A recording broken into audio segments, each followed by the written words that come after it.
Bueno, Eclesiastés, empezamos el capítulo 10. Vamos a ver versículos del 1 al 11.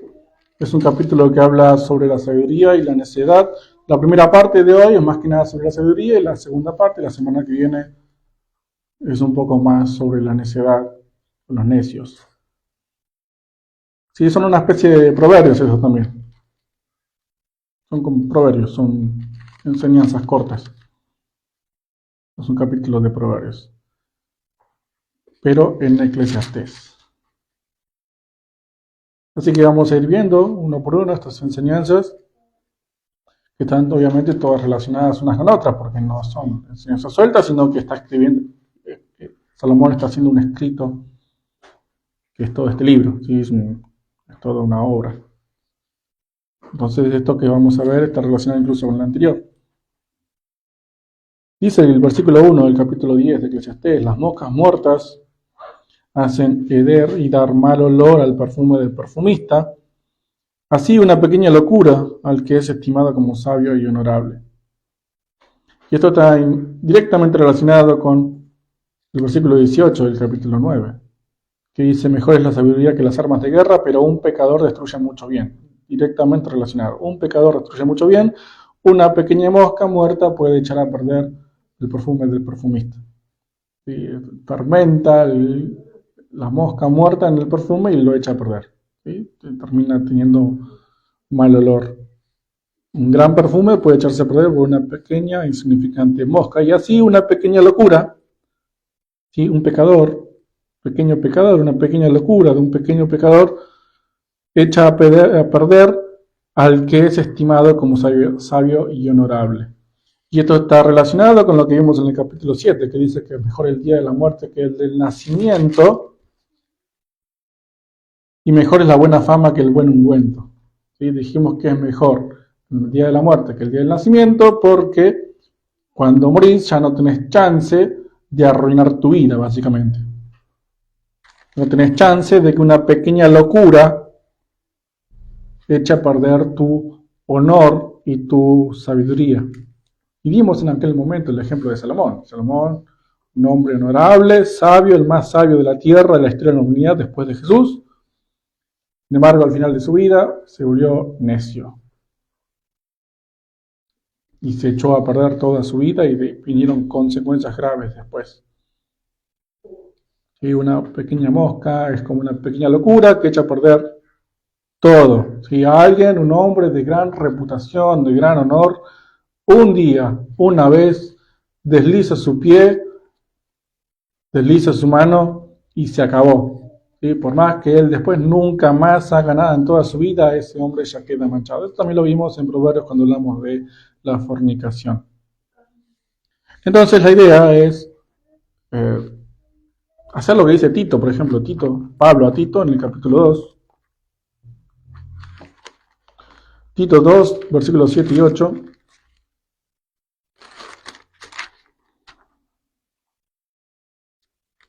Que Pablo le dice a Tito que se presente en todo como ejemplo de buenas obras, en la enseñanza mostrando integridad, seriedad, palabra sana e irreprochable, de modo que el adversario se avergüence y no tenga nada de malo que decir de vosotros. O sea, Pablo está al tanto de que una mosca echa a perder el perfume del perfumista y le dice a Tito que eso no pase. Ten en cuenta y presentate en todo como ejemplo y que el adversario no tenga nada de malo que decir de ustedes.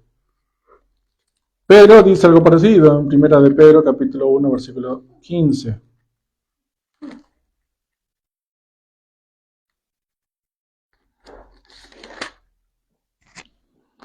Primera de Pedro 1:15 dice que sino como aquel que os llamó es santo, sí, sed también vosotros santos en toda vuestra manera de vivir. Santos y sin mancha. Que nadie tenga nada para decir de nosotros. Porque hay que recordar siempre que una pequeña mancha, una pequeña locura echa a perder absolutamente todo el esfuerzo que uno pudo haber hecho durante toda su vida.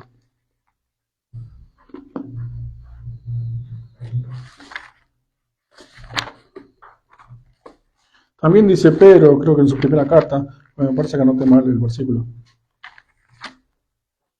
que haciendo bien, hagamos callar la ignorancia de los hombres insensatos. Que nuestra manera de vivir haga que la gente no tenga absolutamente nada que decir de nosotros.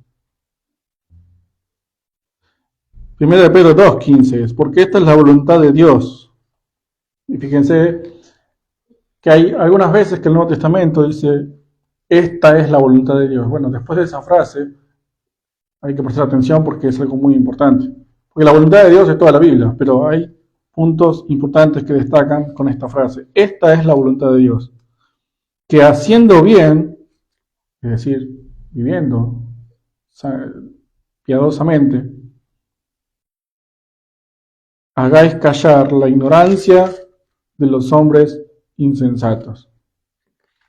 Es decir, que tu forma de actuar, de vivir, haga que la gente se tape la boca antes de criticarte. ¿Por qué? Porque no hay nada. O sea, que si tienen que hablar mal, que lo inventen. Pero que no haya nada que puedan criticarte. ¿Para qué? Para que una pequeña locura no eche a perder toda tu vida de esfuerzo y de reputación como cristiano. Para que una pequeña mosca no eche a perder el perfume. Jesús andaba así en la vida. En el capítulo 13 de Lucas tenemos la historia de cuando él sana a una mujer en un día de reposo, esta mujer que estaba encorvada durante 18 años porque Satanás la tenía así, él mismo lo dice.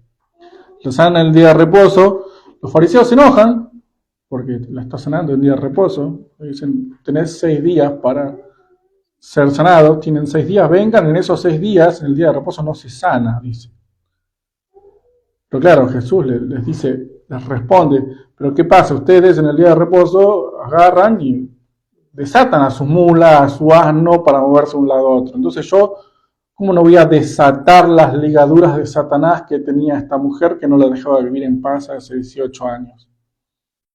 Ustedes desatan mula, yo desato la ligadura de Satanás de esta mujer y la sano. Lo llama hipócritas. Y esto hace, dice ahí en Lucas capítulo 13, versículo 17, que los fariseos se avergüencen. Y algunos se maravillaban de lo que decía Jesús. Y eso es lo que tiene que pasar con el creyente, que si te van a señalar, como a Jesús lo señalaban, que estaba haciendo mal las cosas, las obras, o tal vez uno explicando lo que hizo, como hizo Jesús, que lo explicaba, el otro termine callado, en silencio. Lo hago porque está bien que lo haga. ¿Sí? Porque muchas cosas que hacen los cristianos pueden ser incomprensibles para el mundano. ¿Por qué? ¿Por qué estás haciendo eso? ¿Por qué eso está mal? Vos sos cristiano, por ejemplo. Vos sos cristiano, no tenés que hacer eso. Y uno le explica, sí, esto está bien, aunque para vos parezca que está mal, porque Dios en su palabra explica que es así. Y por eso tomó esta decisión. Aunque parezca que es la mala decisión, esta es la buena decisión porque él está basada en la Biblia de esta manera. Entonces uno a veces tiene que explicar, a veces las obras salvan solas, pero el punto es que la mosca no echa a perder el perfume. ¿Sí? Cuidado con el pecado, como dijimos la semana pasada. Cuidado con esas pequeñas cosas que echan a perder todo. El versículo 2 dice que el corazón del sabio está a su mano derecha y el corazón del necio a su mano izquierda. ¿Sí? Esto hay que tenerlo presente también para vivir, para evitar las moscas. Dice el corazón del sabio a su mano derecha y el necio a su mano izquierda, significa la inclinación hacia el bien, hacia el mal. ¿Sí? Nada. Eso, es sencillo, es una forma que hablaban en aquel entonces. A la mano derecha o a lo que es a la derecha, a la diestra es lo bueno y a la siniestra era lo malo. Entonces el corazón del sabio está inclinado hacia las cosas buenas y el corazón del necio hacia las cosas malas. Y eso lo vemos en Proverbios, eso está claramente dicho en Proverbios, por ejemplo en el capítulo 10, que el capítulo 10 habla justamente del contraste entre el sabio y el necio. Versículo 23 Dice, el hacer maldad es como una diversión al insensato, mas la sabiduría recrea al hombre de entendimiento. ¿Sí? Sencillo, el corazón del malo está inclinado hacia la insensatez, hacia la maldad, hacia la necedad. El corazón del sabio tiene una cierta inclinación hacia las cosas agradables, hacia el entendimiento, hacia la sabiduría, hacia lo que es bueno. El versículo 32 del mismo capítulo dice, los labios del justo saben hablar lo que agrada, mas la boca de los impíos habla perversidades. Y como la abundancia del corazón habla de la boca, obviamente si mi corazón se inclina a lo malo, de mi boca van a salir perversidades. Y si mi corazón se inclina hacia lo bueno, de mi boca va a salir lo que agrada. Capítulo 11 también, versículo 23 de Proverbios. El deseo de los justos es solamente el bien, mas la esperanza de los impíos es el enojo. Es decir, el justo está pensando en el bien, en lo bueno, en buenos resultados, en buena forma de llegar a los resultados, y el impío, bueno, se enoja, punto. No hay mucho. Cree que tal vez con la ira y gritando y pateando puede llegar a conseguir cosas, a tener buenos resultados o a conseguir lo que quiere. Entonces, por eso hay que tener cuidado, más allá de que uno tiene la sabiduría de Dios, porque tiene el Espíritu de Dios morando en el corazón, hay que tener en cuenta que esta inclinación hacia el bien o el mal no depende de si sos creyente o no sos creyente. Si sos creyente vas a tener cierta inclinación al bien, pero el corazón es engañoso, más que todas las cosas y perverso. Jesús también dice que todo lo malo sale del corazón. Y por eso también nos manda a hacer tesoros en el cielo para que nuestro corazón se incline y apunte hacia el cielo, ¿sí? Donde está tu tesoro, ahí está tu corazón. Entonces, si vos tu tesoro lo haces en el cielo, si vos le das importancia, valor a las cosas santas, tu corazón entonces va a ir hacia ese punto, hacia ese lado. Ahí se va a inclinar y entonces vas a tener más chances de evitar que la mosca dañe el perfume. Y el del necio va siempre a la izquierda, siempre. No hay chance de que vaya a la derecha ni por un instante. Y se puede volver un poquito hacia el centro, acercar tal vez un poco, porque cuando vimos Proverbios dijimos que el necio también puede actuar como sabio de vez en cuando, puede hacer cosas que están bien y por eso ser bendecido, pero nunca a la derecha totalmente. El sabio va del centro a la derecha o va del centro hacia los dos lados, y si uno está atento, puede ir más por la derecha que por la izquierda. El versículo 3 dice que mientras va caminando el necio, dice, aún mientras va el necio por el camino, le falta cordura y va diciendo a todos que es necio. Uno mira a una persona cómo habla, cómo se mueve, cómo trabaja, cómo se expresa. Uno observa a las personas y puede notar su necedad o su sabiduría. Y las dos cosas se ven, pero acá está hablando específicamente del necio. El necio dice que va caminando nomás y le falta cordura, incluso en su forma de caminar o de vivir, y va diciendo a todos que es necio. El necio es tan necio que exhibe su necedad. Se nota que está inclinado su corazón hacia la mano izquierda. Se nota que no hay una mosca en su perfume, sino que su perfume está hecho de moscas directamente. Se nota, va diciendo a todo el mundo, exhibiendo, gritando, soy necio, soy necio. Esto lo vimos en Proverbios también, en el capítulo 18, versículo 2, que dice, no toma placer el necio en la inteligencia, sino en que se descubra su corazón. Es decir, el necio, como dijimos antes, no le interesa la sabiduría, la inteligencia, no está inclinado su corazón hacia la derecha, sino a la izquierda, hacia la necedad. No le importa eso, sino que le importa que su corazón se descubra, es decir, exhibirse. El necio quiere mostrarse, el necio quiere figurar, quiere aparecer. Y tal vez quiere parecer inteligente, importante, tal vez no es que simplemente quiera figurar como un payaso, sino que quiera ser alguien. Porque el necio lo que quiere es figurar, quiere ser figura, quiere ser importante. Pero claro, si no es creyente, su corazón está inclinado a la izquierda. Y lo que se va a ver, lo que va a exhibir es generalmente necedad. Entonces, cuando un necio se exhibe de esta manera, lo que hace es ir caminando, como le falta cordura, como su corazón está a la izquierda, le va diciendo a todo el mundo que es necio. Como lo que quiere el necio es exhibirse, cuando se exhibe lo que hace es exhibir necedad, y solamente necedad, nada más que eso.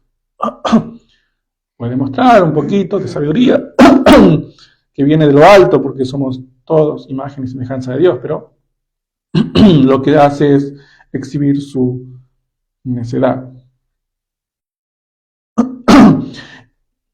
Y tenemos el ejemplo, a mí me parece que un ejemplo es Simón el mago, ¿se acuerdan? En el libro de los Hechos, este hombre que hacía magia, probablemente, no sé, trucos, probablemente engaños, probablemente ilusiones, o quizás tal vez tenía algún poder demoníaco, bueno, la Biblia no lo dice, pero probablemente, lo más probable es que hayan sido engaños, trucos, ilusiones.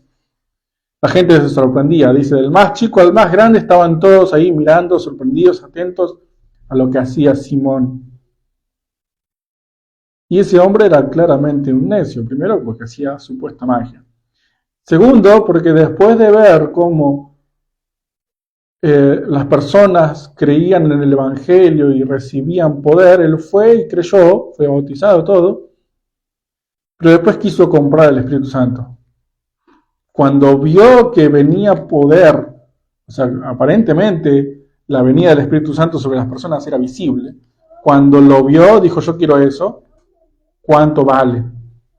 Y ahí es donde exhibió claramente su necedad. Mientras se mostraba como alguien famoso, bueno, no estaba tan claro tal vez que era una persona necia. Se terminó de ver cuando él fue y pidió al Espíritu Santo por dinero. Este hombre quería exhibir su corazón, quería mostrarse y terminó descubriéndose que era un completo necio. Va diciendo a todos que es necio. Y pasaba también con los fariseos, cuando Jesús enseña sobre el ayuno y sobre la oración, pone como ejemplo de lo que no hay que hacer a los fariseos, porque ellos ayunaban y salían a la calle con la cara sucia, con la cara triste, como dolidos, como mostrándose débiles, porque no estoy comiendo, mírenme, estoy ayunando, soy santo, soy limpio, mírenme, cómo me sacrifico. Y eso es necedad. Jesús lo llama hipócritas. Cuando enseña a orar, Jesús dice, vayan y oren en secreto. ¿Por qué? ¿Qué hacían los fariseos? Oraban en la calle. Oraban gritando con repeticiones de palabras y vanas palabrerías, dice. Y eso lo que hacía era exhibir su necedad. Ellos querían mostrar santidad, pero lo que hacían era mostrar y exhibir necedad, hipocresía. Por un lado, una vida religiosa superficial y por otro lado, en el fondo, estaban negros, estaban sucios, eran hipócritas. Y a veces cuando uno quiere exhibirse, lo que termina exhibiendo es necedad. Y el necio es lo único que puede exhibir. El necio va por el camino, le falta cordura y va diciendo a todos que es necio.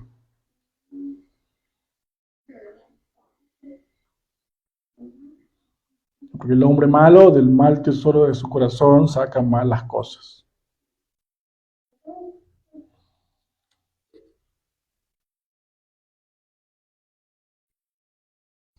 El versículo 4 dice que si el espíritu del príncipe se exaltare contra ti, es decir, Si el de la autoridad se enoja, te pega, te insulta, no importa, se exalta, se pasa de límite, no dejes tu lugar porque la mansedumbre hará cesar grandes ofensas. No dejes tu lugar es, no dejes tu puesto. Está hablando principalmente de trabajo. El que está en la autoridad, en un ejército, el príncipe que está por encima de tuyo, se enoja, te maltrata, dice no dejes tu lugar, es decir, no te enojes y salgas corriendo, sino no te exaltes vos como él y te vayas, abandones tu puesto. De hecho, algunas versiones traducen así, no abandones tu puesto, porque está hablando de puesto de trabajo principalmente. Esto lo vimos en el capítulo 8, ¿sí? ¿Se acuerdan cuando hablamos de cómo comportarse delante de un rey? Y dice el capítulo 8, versículo 3, que no te apresures a irte de su presencia ni en cosa mala persistas, porque él hará todo lo que quiere. ¿Sí? Hablando del rey, no te apresures a irte de su presencia, es básicamente lo mismo. Sí. Delante de alguien de autoridad, no te exaltes, no, por más que te provoque, no pierdas la cordura y no seas necio, no dejes tu lugar, no dejes tu puesto, porque la mansedumbre hará cesar grandes ofensas. Proverbios capítulo 12.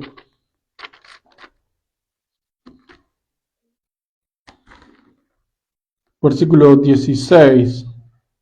Dice que el necio al punto da a conocer su ira, mas el que no hace caso de la injuria es prudente. Sí, el necio va mostrando a todo el mundo que es necio, lo exhibe. Y cuando encuentra esta situación de que alguien superior, sí, el jefe, el encargado, o tal vez la policía, incluso los padres, si es un chico, un hijo, se exalta, ¿qué hace? ¿Cómo reacciona el necio? Al punto, es decir, enseguida, da a conocer su ira. El necio enseguida responde con ira, con bronca, de la misma forma que se le habló. Pero el que no hace caso de la injuria, es decir, el que no responde a la exaltación del príncipe, ese es prudente. Y eso es manso. Y así hace cesar grandes ofensas. Así es como estas situaciones también pueden ser resueltas.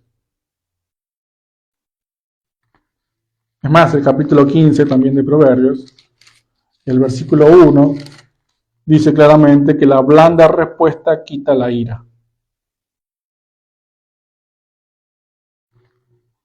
Y la mansedumbre resuelve estas situaciones de exaltación, de enojo. Y a veces, o el mundo normalmente cree que para resolver estas situaciones lo que hay que hacer es gritar más que el otro. O sea, si el otro me grita, yo le grito más y entonces se me va a callar. Si yo le grito más fuerte, se calla. Si yo hablo más, el otro se calla. Si yo me pongo más agresivo, entonces el otro se achica y voy a ganar yo. Pero dice la Biblia que lo que hace que esas situaciones se resuelvan es la mansedumbre, es justamente lo contrario. Es no exaltarse como el otro, sino mantener la calma y la respuesta blanda.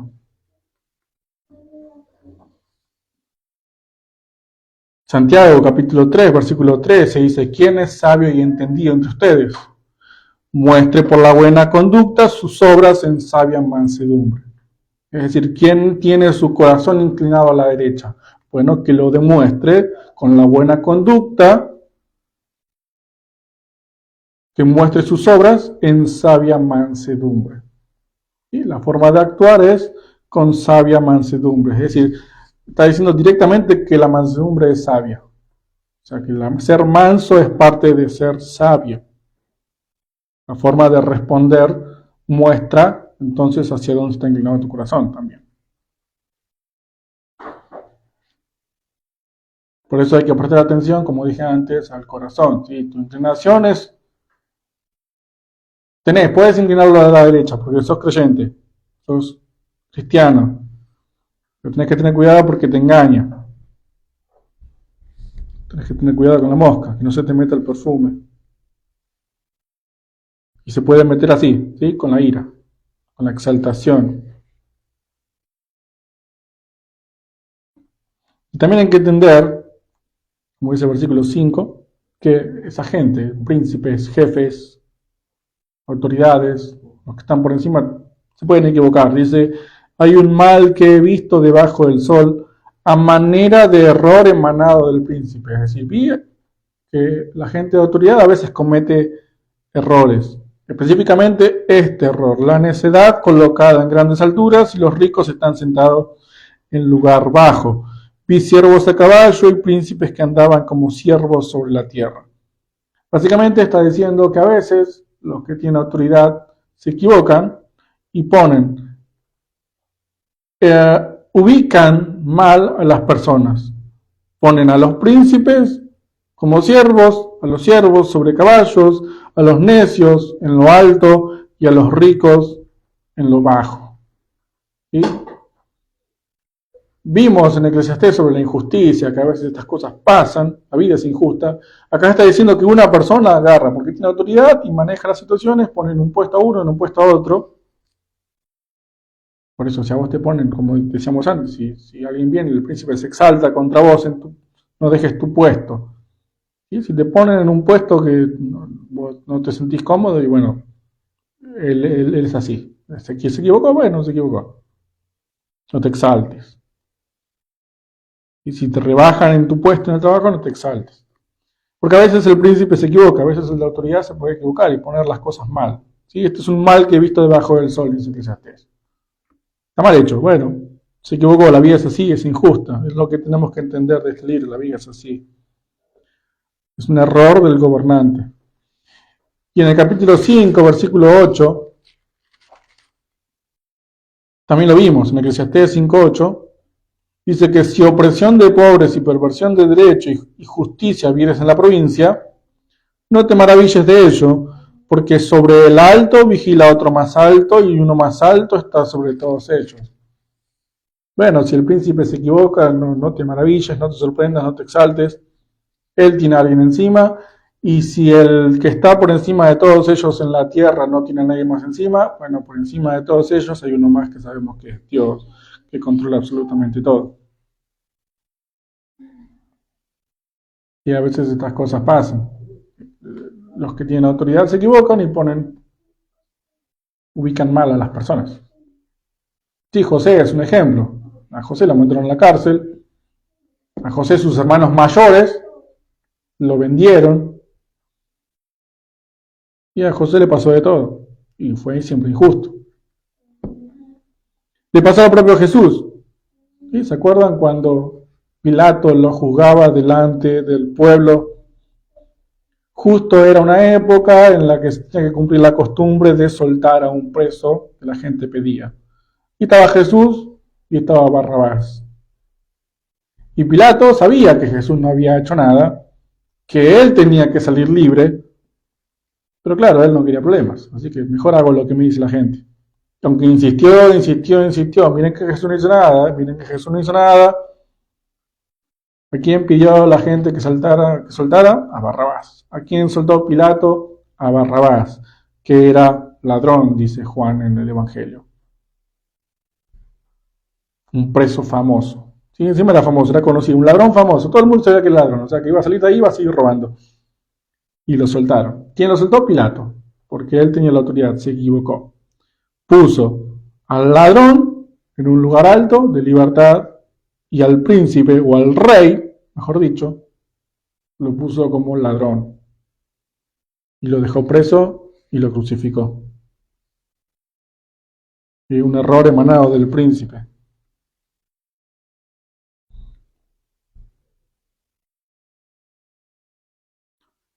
Y los versículos 8 y 9 habla de que hay riesgos en la vida. Sí, uno de estos riesgos es caer en manos de una persona como esta, de un príncipe como este. Pero habla de otros riesgos que son más cotidianos. En el versículo 8, el que hiciere hoyo caerá en él, el que aportillare vallado le morderá la serpiente, quien corta piedras se hiere con ellas, y el que parte leña en ello peligra. El que hiciere hoyo caerá en él. Algunas versiones aclaran, o una versión leí, que aclaraba que el que hiciere hoyo para otro, es decir, como una trampa, caerá en él, y el que aportillare vallado, aportillar es hacer un agujero en la pared. ¿Sí? Nosotros acá lo conocemos como boquete, con lo que se metían en los bancos. Y uno, si lo relaciona con el anterior, poner una trampa, te hago un boquete en la pared, supuestamente es para meterse y robar en una casa, lo morderá la serpiente. Acá podríamos entender como que, bueno, estás queriendo hacer cosas malas y tenés consecuencias. Haces un hoyo, te caes. Aportillas un vallado, te muerde la serpiente. Consecuencias. Estás robando, corres riesgos. Eso es normal, ¿sí? Si vos estás robando, corres riesgos y eso es normal. Pero el versículo 9 habla de cosas más cotidianas que hace cualquiera, porque es el que corta piedras, se hiere con ellas. Es decir, estás trabajando, en aquella época se moldeaban piedras con un cincel y un martillo, básicamente. Te puedes cortar. Estás cortando piedras, te lastimas. Estás trabajando, te lastimas. Lo mismo, el que parte leña, en ello peligra. O sea, estás trabajando y también tenés riesgos. El ladrón corre riesgos, el que pone trampas corre riesgos, pero vos que no haces nada y simplemente trabajás, también corres riesgos. Te podés lastimar en tu trabajo, haciendo lo cotidiano toda la vida. Cocinando, te cortás el dedo, te lastimaste. ¿Sí? Versículos 8 y 9 son riesgos de la vida. Que son cosas que pasan. Y todo el mundo corre riesgos en la vida, todo tipo de riesgos. Riesgos pequeños, riesgos grandes, pero son cosas que pasan. E igualmente hay que vivir, esforzarse, porque dice capítulo 9, versículo 10 de Eclesiastés, todo lo que te viniera a la mano para hacer, hazlo según tus fuerzas, porque en el Seol, a donde vas, no hay obra, ni trabajo, ni ciencia, ni sabiduría. Es decir, no porque haya peligro, riesgos en la vida, uno simplemente se va a aislar y no hacer absolutamente nada porque hay riesgo. No, no. Todo lo que tengas para hacer, hacelo, porque va a haber un tiempo en el que no puedas hacer absolutamente más nada.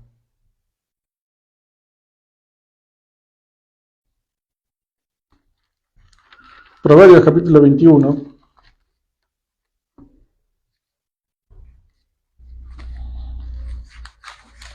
versículo 5.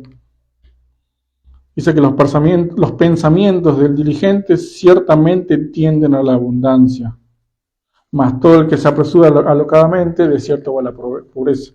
Es decir, si haces las cosas con diligencia, te va a ir bien.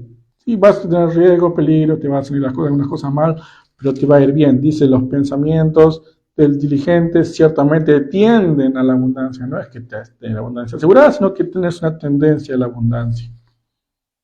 Y el que hace las cosas alocadamente, de cierto va a la pobreza. ¿Sí? Tienes un riesgo grande de ir a la pobreza. El diligente minimiza los riesgos. ¿Sí? El que hace las cosas bien, no por hacer cosas va a tener más riesgos que otros, porque si es diligente las va a hacer bien y correr menos riesgos y tiene más beneficios. Capítulo 29 de Proverbios, versículo 25. El temor del hombre pondrá lazo, mas el que confía en el Señor será exaltado. Es decir, ante los riesgos, el temor pone lazo, es decir, te atrapa, te inmoviliza, te ata el miedo al riesgo. Pero el que confía en el Señor es exaltado y hay una clave para enfrentar la vida, para vivir, básicamente. ¿Sí? Confianza en el Señor.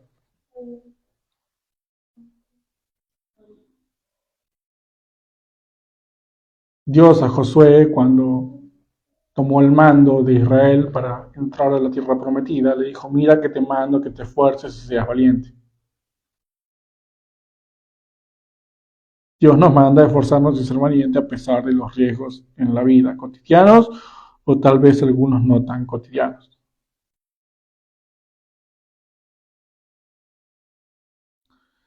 Versículo 10. Si se embotara el hierro, es decir, si el hierro pierde el filo, se desafila y su filo no fuera molado, es decir, afilado, hay que añadir entonces más fuerza, pero la sabiduría es provechosa para dirigir.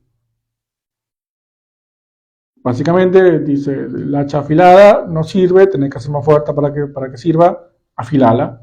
O sea, la sabiduría es provechosa para dirigir, significa que la sabiduría es útil para resolver problemas. ¿Sí? Dirigirte hacia el éxito, hacia la resolución de los problemas. Y básicamente está diciendo, afilada el hacha, si vas a trabajar. El versículo 11 dice, si muerde la serpiente antes de ser encantada, de nada sirve el encantador. Es decir, el encantador supuestamente tiene una habilidad, pero si la serpiente te mordió antes de que la encantaste, ¿de qué te sirve ser encantador? No sé si se entiende. O sea, ¿de qué me sirve cierta habilidad si no la aplico bien, tal vez? La serpiente me mordió y yo era encantador, pero ¿cómo? ¿No eras encantador? Bueno, algo no hiciste bien. La encantaste tarde, no prestaste atención, creíste que ya estaba encantada. Sí, pensemos en esta. Yo la verdad no sé si de verdad existen los encantadores de serpiente, tal vez sí, supuestamente hay videos. Tal vez las serpientes a la música reaccionan de alguna manera y se hipnotizan, no lo sabemos. Pero está hablando de, tenés una habilidad, pero, o sea, en casa de herrero cuchillo de palo, por ejemplo. Algo así. Como que no tiene sentido. Y el punto es, entre el versículo 10 y el 11, es que seas sabio. Sé sabio, porque si no, las ventajas o habilidades que tengas no sirven para nada. Por ejemplo, ser encantador. El versículo 10 dice, sé sabio. Y el versículo 11 dice que si tenés una habilidad, puede que no sirva. Si no sos sabio, como dice el versículo 10. Segunda a los Corintios, capítulo 8, versículo 7.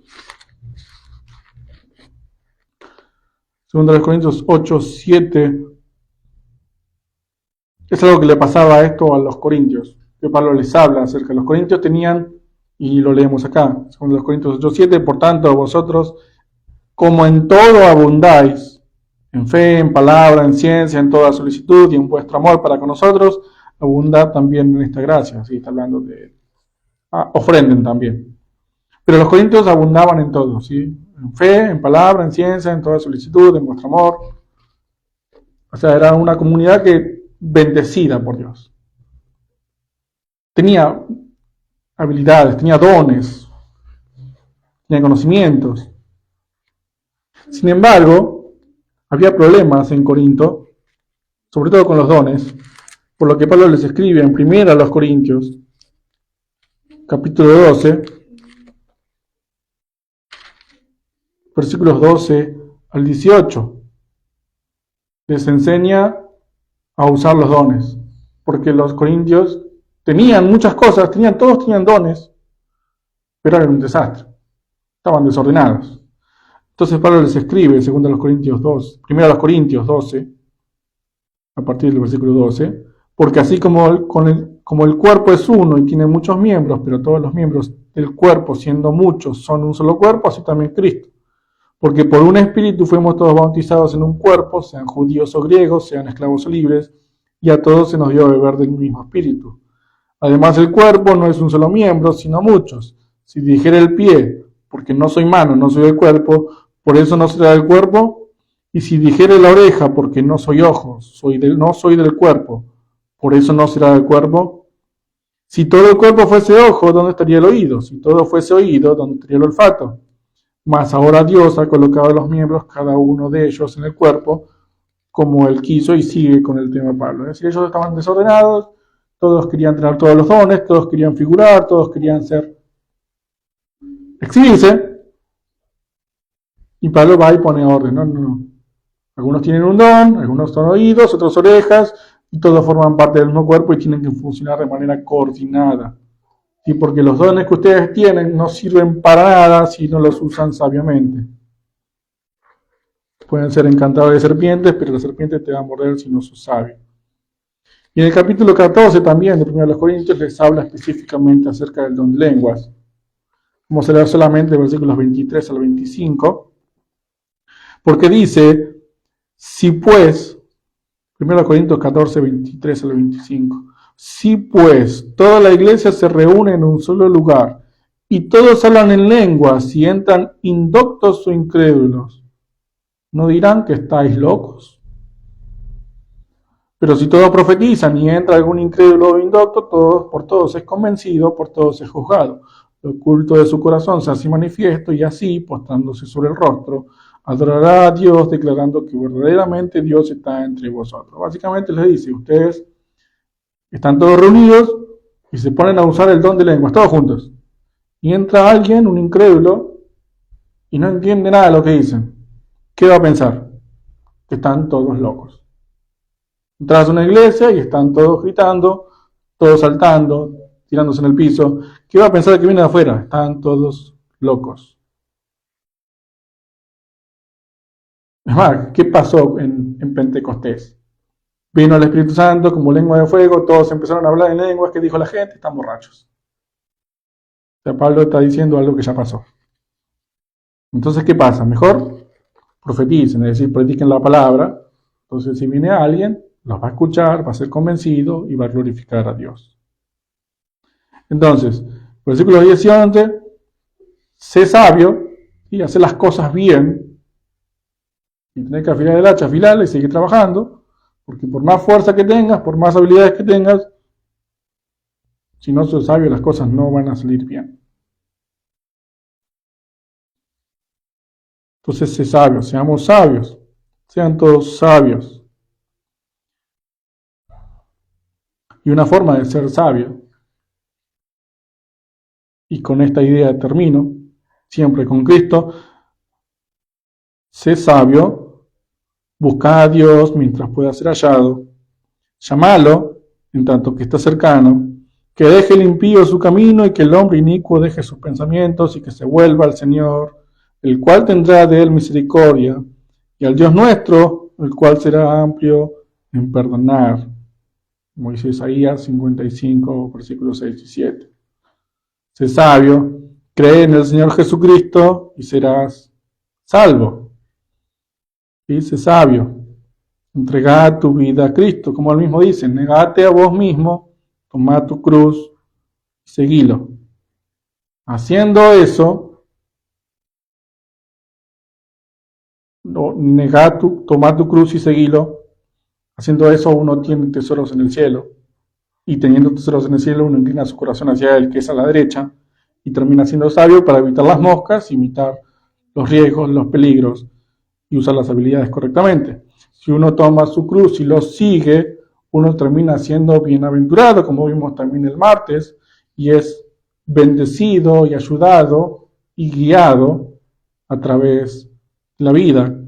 Y uno es lleno de gracia, y a través de su gracia uno puede enfrentar todos los riesgos que se pueda cruzar en el día a día, cotidianamente o en situaciones más sorpresivas o inesperadas. Y la forma más fácil o la forma correcta de ser sabio es simplemente buscar a Dios mientras pueda ser hallado, simplemente entregarse a Cristo y ser salvo, y a partir de ahí la vida va sola. ¿Sí? Ya lo vimos también en Eclesiastés la semana pasada y la anterior creo que también. Eclesiastés enseña a vivir así.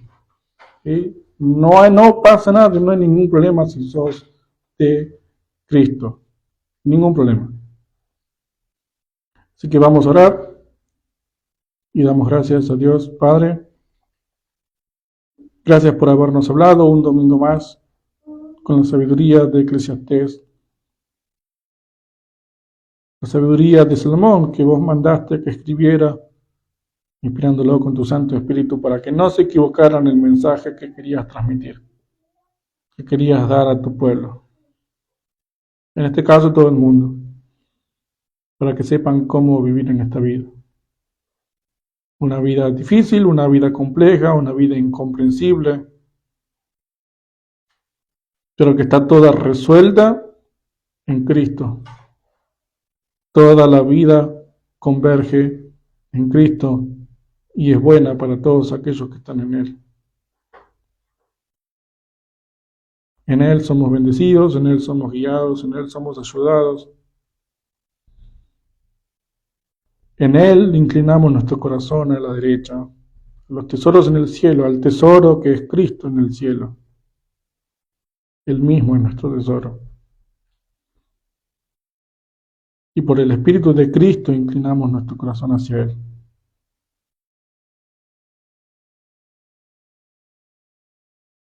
Por tu poder te pedimos que cuando nosotros no lo inclinemos, lo hagas vos. Tomes nuestro corazón, lo presiones y lo traigas hacia el lado correcto, para que podamos darte la gloria y la honra y el honor con nuestras obras, como dice tu palabra. Nadie puede decir nada malo de nosotros para que no pueda decir nada malo de vos.